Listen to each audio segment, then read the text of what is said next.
నమస్తే నేను Chandana. Welcome to great Andhra top stories. నెమ్మదిగా పవన్ ను సైడ్ చేస్తున్నారా? టీడీపీని భయపెడుతున్న కార్యకర్తల అసంతృప్తి. వైఎస్ అవినాష్ లో కావాల్సింది ఈ దూకుడే. విశాఖ కట్టుదిట్టంగా. కూటమి ప్రభుత్వం ఏర్పాటులో జనసేన అధ్యక్షుడు పవన్ కళ్యాణ్ కీలకంగా వ్యవహరించారు. నిజానికి చంద్రబాబు నాయుడుపై బీజేపీ అగ్రనేతలు ఎవరికీ మంచి అభిప్రాయం లేదు. రాజకీయాల్లో బాబు నమ్మదగ్గ నాయకుడు కాదని వాళ్ల నమ్మకం. గతంలో వివిధ సందర్భాల్లో బాబుతో రాజకీయంగా బీజేపీకి చేదు అనుభవాలు ఉన్నాయి.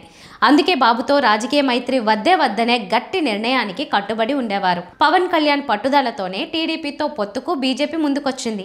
ఈ సందర్భంగా బీజేపీ అగ్రనేతలతో తిట్లు తినాల్సి వచ్చిందని పలు సందర్భాల్లో పవన్ బహిరంగంగా చెప్పిన సంగతి తెలిసిందే. మూడు పార్టీల కలయిక కూటమికి రాజకీయంగా ఎంతో లాభించింది. ఈ మధ్య కాలంలో డిప్యూటీ సీఎం పవన్ కళ్యాణ్ ను నెమ్మదిగా పక్కన పెడుతున్నట్టు కనిపిస్తోంది. ప్రభుత్వంలో గరిష్ట అధికారాన్ని చంద్రబాబు ఆయన తనయుడు లోకేష్ చెలాయిస్తున్న సంగతి తెలిసిందే. మంచి విషయాలకైతే చంద్రబాబు పేరు ఆకాశానికి ఎత్తడం, నెగిటివ్ అంశాలైతే జనసేన బీజేపీని కలుపుకెళ్తున్నట్టు కనిపిస్తోంది. ఇకపై ఆంధ్రప్రదేశ్లో నమో అంటే నాయుడు అండ్ మోడీ అని మంత్రి లోకేష్ అన్నారు.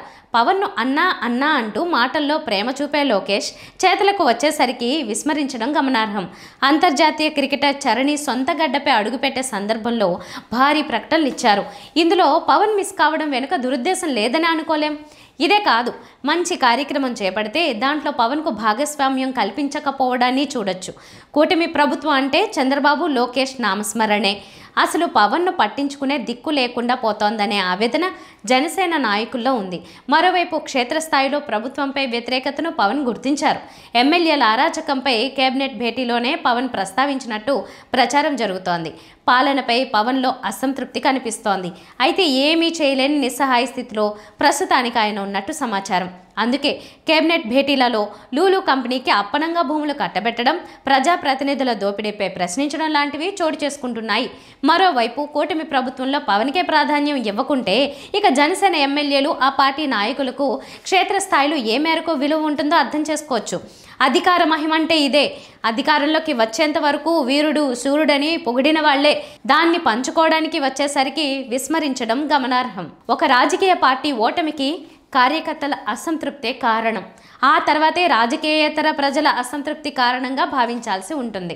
అందుకే కార్యకర్తల్ని నిత్యం సమరోత్సాహంలో ఉండేలా నాయకులు చూస్తుంటారు. కార్యకర్తల్ని పట్టించుకోకపోతే ఆ క్షణమే ఓటమికి బీజం పడుతున్నట్టు పరిగణించాల్సి ఉంటుంది. ఈ నేపథ్యంలో టీడీపీ కార్యకర్తల అసంతృప్తిపై పెద్ద ఎత్తున చర్చ జరుగుతోంది. ఇదేదో అంతర్గతంగా చర్చించుకోవడం లేదు, బాహాటంగానే మాట్లాడుకుంటున్నారు. సీఎం చంద్రబాబు నాయుడు ఆయన కుమారుడు లోకేష్ గొప్పతనం ఏమంటే మాటల్లో కార్యకర్తలకు విశేష అధికారం ఇస్తుంటారు, కానీ ఆచరణకు వచ్చేసరికి తుస్సుమనిపిస్తుంటారు. దీంతో కార్యకర్తలు తీవ్ర ఆగ్రహంతో రగిలిపోతున్నారు. టీడీపీ కార్యకర్తలు తమ ఆగ్రహాన్ని సోషల్ మీడియాలో వ్యక్తీకరిస్తున్నారు. ఎమ్మెల్యేలు కార్యకర్తలకు గ్యాప్ ఏర్పడిందని, అది క్రమంగా పెరుగుతోందని సీఎం చంద్రబాబు లోకేష్ గుర్తించారు. టీడీపీ ప్రధానంగా కార్యకర్తల పార్టీగా గుర్తింపు పొందింది. టీడీపీలో కార్యకర్తలకు గుర్తింపు, గౌరవం ఉంటుందని చెప్తుంటారు. అలాంటి పార్టీ కార్యకర్తల్లో అసంతృప్తిని తేలిగ్గా తీసుకోవడానికి వీల్లేదు. 2019 ఎన్నికల నాటికి కార్యకర్తల్లో నిరాశ, నిస్పృహల వల్లే టీడీపీ దారుణ ఓటమి మూట కట్టుకుంది. ఇప్పటితో పోలిస్తే అప్పట్లో కార్యకర్తల్లో ఇంత అసంతృప్తి లేదు. కొద్దో గొప్ప నాడు కార్యకర్తలకు అధికార ఫలాలు దక్కాయి. కానీ నేడు కూటమి అధికారం ఎవరి పాలవుతున్నదో అర్థం కాని పరిస్థితి. అపరిమితమైన అధికారం ఉండడంతో అంతా టీడీపీ కార్యకర్తలు నాయకులుగా కనిపిస్తున్నారు. బాగా డబ్బున్నోళ్ళు ఎమ్మెల్యేలు ఇతర ప్రభుత్వ పెద్దలకు దగ్గరవుతున్నారు, పనులు చక్కబెట్టుకుంటున్నారన్న అభిప్రాయము ఉంది. కడప ఎంపీ వైఎస్ అవినాష్ రెడ్డి మృదు స్వభావి. ఆయనలో కోపం కనిపించదు. అవినాష్ రెడ్డి మెతక స్వభావాన్ని రాజకీయ ప్రత్యర్థులు అలుసుగా తీసుకుంటున్నారు. పులివెందుల వైసీపీ బాధ్యతల్ని చూస్తున్న ఆయనంటే ప్రత్యర్థులకు లెక్కలేనితనం. అందుకే పులివెందులకు వెళ్లి ఏమైనా చేయొచ్చనే ధీమా. మరోవైపు ప్రత్యర్థులపై దూకుడుగా వెళ్లే వైసీపీ కార్యకర్తలు, నాయకుల్ని కడప ఎంపీ కట్టడి చేస్తున్నారనే మాట వినిపిస్తోంది. ఈ నేపథ్యంలో అవినాష్ రెడ్డి మొదటిసారిగా స్వభావానికి విరుద్ధంగా జమలమడుగు ఎమ్మెల్యే బీజేపీ నాయకుడు ఆదినారాయణ రెడ్డిపై ఆగ్రహం వ్యక్తం చేశారు. సోదినారాయణ రెడ్డి అంటూ చురకలంటించారు. అంతేకాదు సొయ్యపు కూతలు ఆపాలని గట్టిగా హెచ్చరించారు. తమ కార్యకర్తల్లో సంయమనం పోతే నీ ఇంటికి వస్తారంటూ అవినాష్ తీవ్రంగా స్పందించడం చర్చనీయాంశమైంది. ఈరోజు రాష్ట్రం అంతా మెడికల్ కాలేజీల మీద ప్రైవేటీకరణ మీద నిరసన జరుగుతుంది. అటువంటి టైంలో ఆదినారాయణ రెడ్డి, సోదినారాయణ రెడ్డి వీళ్ళ గురించి అవసరమా మనకు? సోదినారాయణ రెడ్డి, ఆదినారాయణ రెడ్డి మనకు అవసరమా? ఒకటే ఆలోచించండి. మొన్న ఆయన మాట్లాడింది చూసిన నేను కూడా. పులివెందుల వాళ్ళందరినీ రెచ్చగొడుతున్నాడు. ఏం పులివెందుల పులులంట ఏం బీగుతారని చెప్పి మాట్లాడుతున్నాడు ఆయన. మా వాళ్ళందరూ సంయమనంగా ఉండారు కాబట్టి నువ్వు అంత సొయ్యం కూతలు కూర్చుండవు. ఆ వాళ్ళు సంయమనం కోల్పోతే నువ్వు అడిగినారే యాడుండారు ఏం చేస్తుండ్రని నీ ఇంట్లోకి వచ్చి కూర్చుంటారు. మర్యాదగా మాట్లాడమని చెప్పి ఆదినారాయణ రెడ్డికి హితువు పలుకుతా ఉన్నాం. అవినాష్ రెడ్డిలో కరుకుదనం రాకపోతే రాజకీయంగా నష్టపోతామన్న ఆందోళన వైసీపీ శ్రేణుల్లో ఉంది. ముఖ్యంగా BJP MLA Adinarayana Reddy Pulivendula TDP incharge BTech Ravi overaction చేస్తున్నారని, మాటలు హద్దులు దాటుతున్నాయనే ఆవేదన, ఆగ్రహం వైసీపీ శ్రేణుల్లో ఉంది. వాళ్లకు ధీటుగా కౌంటర్లు ఇవ్వాలని వైసీపీ నాయకులు ఉత్సాహం చూపుతున్నారు. ముఖ్యంగా వైఎస్ఆర్ కుటుంబం వేసిన రాజకీయ భిక్షతో ఎదిగిన వాళ్లు నేడు వారిపైకి కాలు దువ్వడాన్ని వైసీపీ శ్రేణులు జీర్ణించుకోలేకపోతున్నాయి. రోజు రోజుకు పులివెందుల్లో పేట్రేగిపోతున్న టీడీపీ నాయకుల ఆగడాలు అవినాష్ రెడ్డిలో మార్పు తీసుకొస్తున్నట్టుగా ప్రచారం జరుగుతోంది.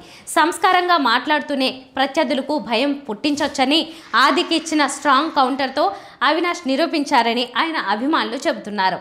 దేశ రాజధాని ఢిల్లీలో జరిగిన బాంబు పేలుడుతో దేశమంతా అప్రమత్తమైంది. అనేక ముఖ్య ప్రాంతాలు, కీలక నగరాల్లో భద్రతను పెంచారు, గస్తీని పటిష్టం చేశారు, అలాగే నిఘా తీవ్రం చేశారు. విశాఖ మీద బాంబు పేలుడు ఎఫెక్ట్ బాగానే పడింది. ప్రఖ్యాత పుణ్యక్షేత్రం సింహాచలం దేవస్థానంలో మాక్ డ్రిల్ నిర్వహించారు. అనుకోకుండా ఏ ఉపద్రవం సంభవించినా, మరే విధమైన ఇబ్బందులు తలెత్తినా సమర్థంగా ఎదుర్కొనేందుకు ఈ మాక్ డ్రిల్ని నిర్వహించారు. విశాఖలో ఈ నెల 14-15 తేదీలలో ప్రపంచ స్థాయి పెట్టుబడుల సదస్సును నిర్వహిస్తున్నారు. కూటమి ప్రభుత్వం మొత్తం విశాఖలో 3 రోజుల పాటు ఉండనుంది. 3000 మంది దాకా పెట్టుబడి దిగ్గజాలు, పారిశ్రామికవేత్తలు విశాఖకు తరలి రానున్నారు. కేంద్ర మంత్రులు, ఉన్నతాధికారులు మొత్తం విశాఖలో విడిది చేయనున్నారు. దాంతో విశాఖలో భద్రత బాగా పెరిగింది.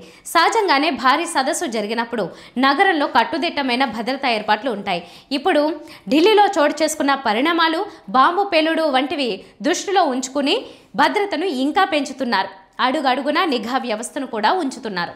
ఇవి వాటి టాప్ స్టోరీస్. మరిన్ని అప్డేట్స్తో కలుద్దాం. నమస్తే.